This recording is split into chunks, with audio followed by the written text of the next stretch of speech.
Kumusta mga brad? Kung ikaw ay isang legit na motorcycle rider, isa na yata sa pinakamasarap marinig ng ating tenga. Walang iba kundi ang salitang upgrade. Okay. Pero sabi naman ng iilang kakilala ko, stock is good. Yun yung linya ng mga taong walang pera. Stock is good. Linya ko din yan eh.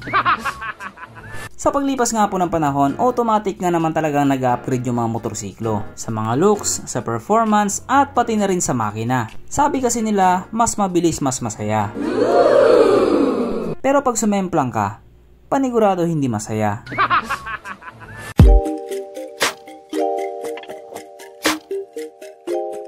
Pero syempre bago tayo magpatuloy, kung bago ka pa lamang napadpad dito sa aking walang kwentang channel, huwag ka na mag-subscribe. So yun na nga, speaking of upgrade, alam naman natin na yung mga bagong labas na motor ngayon, upgraded na yan. Mapamanual man yan, semi-automatic, at pati na rin yung mga automatic. At isa nga po sa mga pinakakilalang motor na nag-upgrade ngayon, walang iba kundi yung motor na nanggaling kay Honda. Nandyan si Honda Click 160, Airblade 160, at pati na rin si ADB 160. Samantalang yung kabilang brand, nandun pa lamang sila sa 155cc. Kaya ang komento tuloy ng iba, wala, panig sa 155cc nyo, sa 160cc namin. Nani? Pero ang sagot naman ng iilang naka 155cc doon sa iilang naka 160cc. Hindi bali na naka 155cc, at least cash. Hindi katulad sa iba dyan, naka 160cc, pero 3 years na hulugan. Agoy. O mga brad, yung tinamaan dyan, hindi ako nagsabi nun ha. Agoy. Kapag sinabi mo nga naman kasing 160cc, karamihan talaga nasa kay Honda yan. Pero alam nyo ba? Syempre hindi pa. Maniniwala ka ba kapag sinabi kong mayroong NMAX 160? Yes po, mayroon pong NMAX 160. Kaya ang tanong, tama nga ba ito? Di ko alam kung tama ba ito. Well, ang sagot nga po dyan, tama, pero tama na. May mga vlogger kasing nagsasabing ito na daw ang tatapat sa mga 160cc ni Honda. Kasi nga upgraded na yung NMAX, hindi na daw siya 155, 160cc na daw siya.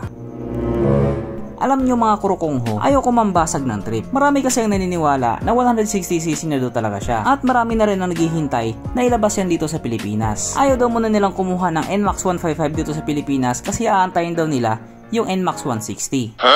Ganito kasi yun mga brad. Yung NMAX 160 po ay nilabas sa bansang Brazil. At yung NMAX 160 po na nasa kanila at yung NMAX 155 na nasa atin ay iisa lang. Paano masabi? Yung NMAX kasi na nasa kanila, NMAX 160 talaga ang pangalan. Siguro may sinusunod lang silang displacement category. Pero pares lang po yung NMAX 160 na nasa kanila at yung NMAX 155 na basta yun na yun. At kung inyo nga pong matatandaan, naglabas din po sila dati ng NMAX 160 Special Edition at yun nga po yung Spider-Man Edition. Oh Brad, saan ka nakatingin? Manyakis, manyakis. Pero kahit ganun nga po ang nangyari, pag-usapan pa rin natin kung ano nga bang meron sa kanya at kung gaano nga ba siya kaganda. So ito nga po ang NMAX 160 2023 Special Edition na mayroong 155 cubic centimeter engine displacement, 4-stroke, single cylinder, single overhead cam with 4 valves. Powered by blower technology ng ibig nga pong sabihin malakas na makina at the same time tipid pa rin sa gasolina. Fuel injected at syempre ito po ay naka-liquid cooled. At meron din po itong VVA or variable valve actuation. Ang kanyang operation ratio 11.6:1 at pagdating naman po sa kanyang power, ito po ay merong 15.2 horsepower at 8,000 RPM, 13.7 Nm of torque at 6,500 RPM. At ayon nga po sa mga taong nag-top speed sa motor na ito daw po ay kayang tumakbo sa bilis ng 125 to 130 km per hour. Siguro yung 125, ibang lahi yun. Yung 130 panigurado, Pinoy na yun.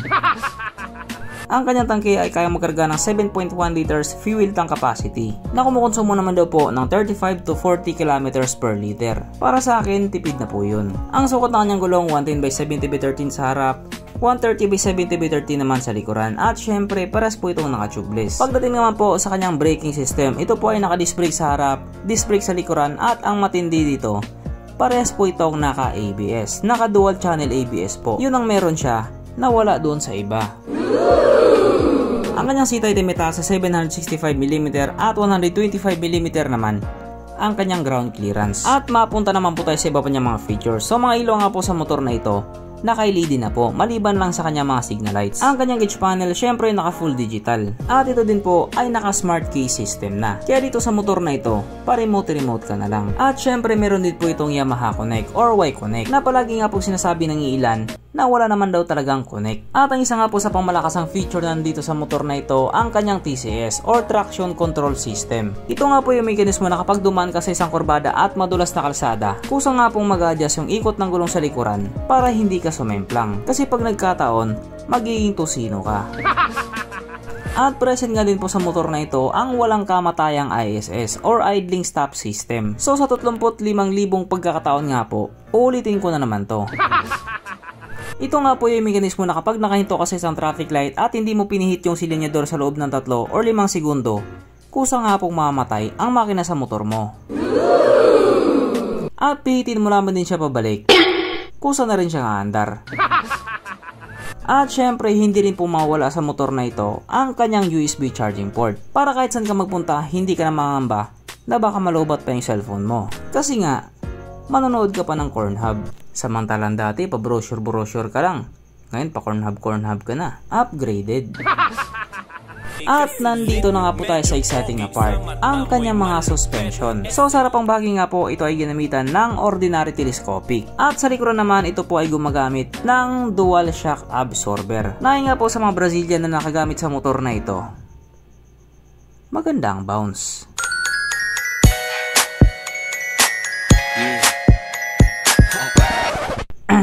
Panigurado, wala na namang nalungkot.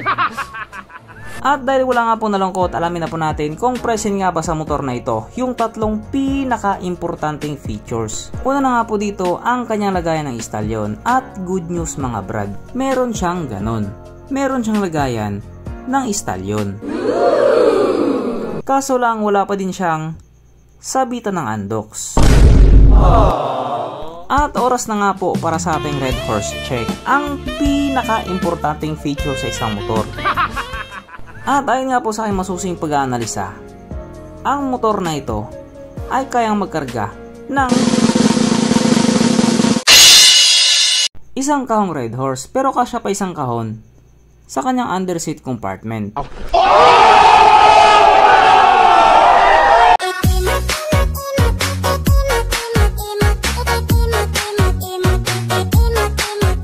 So therefore ang motor na ito kahit papano recommended. So ang ganito na lang muna mga brad, kung may gusto ka sabihin or gustong idagdag doon sa mga sinabi ko, mag-comment ka na lamang sa baba. At syempre katulad ng dati, hindi magtatapos ang video na ito na hindi sumisigaw ang nag-iisang hari ng shoutout. At alam nyo na kung sino yun.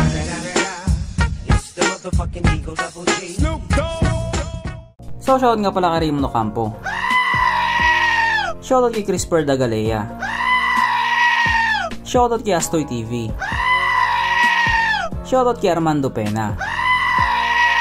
Shoutout kay Ax Clemente. Shoutout kay Benzen Supan. Shoutout kay Joey Gonzalez. Shoutout kay Ayam Show. Shoutout kay Veronico Deresas. Shoutout kay Warren Clyde Ramos. At pati na rin sa kanyang misis na si Monica. Shoutout kay Harold Stevie. Shoutout kay Michael Pakaige. Shoutout kay Jovin Mercado at pati na rin kay Nick Kaasi.